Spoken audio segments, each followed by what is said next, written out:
चित्रपटाच्या सर्व प्रेक्षकांना मी मृणाल कुलकर्णी मनापासून नमस्कार करते आणि तुम्हाला एक आवाहन करते की मतदान करणं हे आपल्या प्रत्येक सुजाण नागरिकाचं कर्तव्य आहे।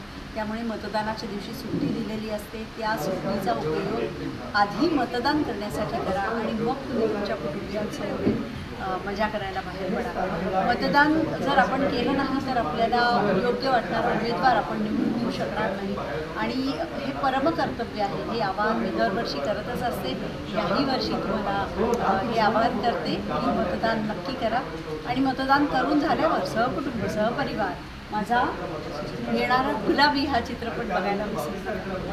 22 नोव्हेंबर गुलाबी तुमच्या जवळच्या चित्रपटगृहात।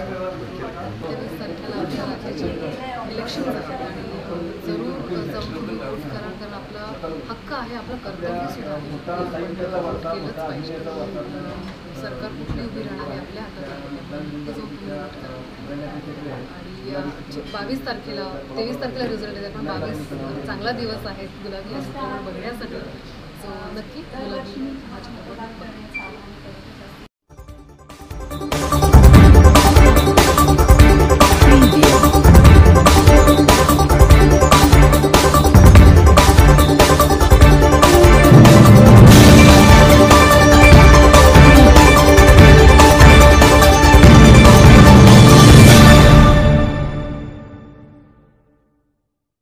व्हायलेट फ्लेम मोशन पिक्चर्स प्रस्तुत गुलाबी चित्रपट येत्या 22 नोव्हेंबर रोजी प्रेक्षकांच्या भेटीस येत आहे। अभ्यंग कोवळेकर दिग्दर्शित या चित्रपटाचे सोनाली शिवनीकर, शीतल शानबाग, अभ्यंग कोवळेकर, स्वप्नील भामरे निर्माते आहेत। गुलाबी चित्रपटात श्रुती मराठे, मृणाल कुलकर्णी, अश्विनी भावे, सुहास जोशी, शैलेश दातार, अभ्यंग कोवळेकर आणि निखिल आर्या अशी दमदार सुपरस्टार कास्ट पाहायला मिळेल। या चित्रपटाला साई पियुष यांचे संगीत लाभले आहे।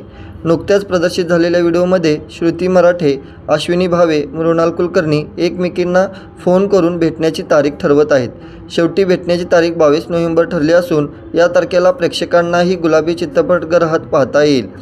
विचार, वागणूक, स्वप्ने आणि नाती असा गुलाबी प्रवास या चित्रपटातून प्रेक्षकांना अनुभवता येणार आहे। चित्रपटाच्या पोस्टरवरून आणि नावावरून हा सिनेमा 3 मैत्रिणींची कथा सांगणारा दिसत असला तरी पण तिघींची भूमिका मात्र वेगळी आहे, त्यामुळे चित्रपटात काहीतरी वेगळी गोष्ट पाहायला मिळणार हे नक्की। गुलाबी चित्रपटाचे दिग्दर्शक अभ्यंग कोवळेकर यांनी सांगितले, गुलाबी या नावावरून सिनेमा स्त्रीप्रधान असला तरी त्यात मनोरंजनही तितकेच आढळून येईल। हळूहळू चित्रपटातील अनेक गोष्टी समोर येतील। न्यूज आखाडासाठी विनोद नाजरेंसह सागर शेरखाने। ताज्या अपडेट्ससाठी पाहत रहा न्यूज आखाडा।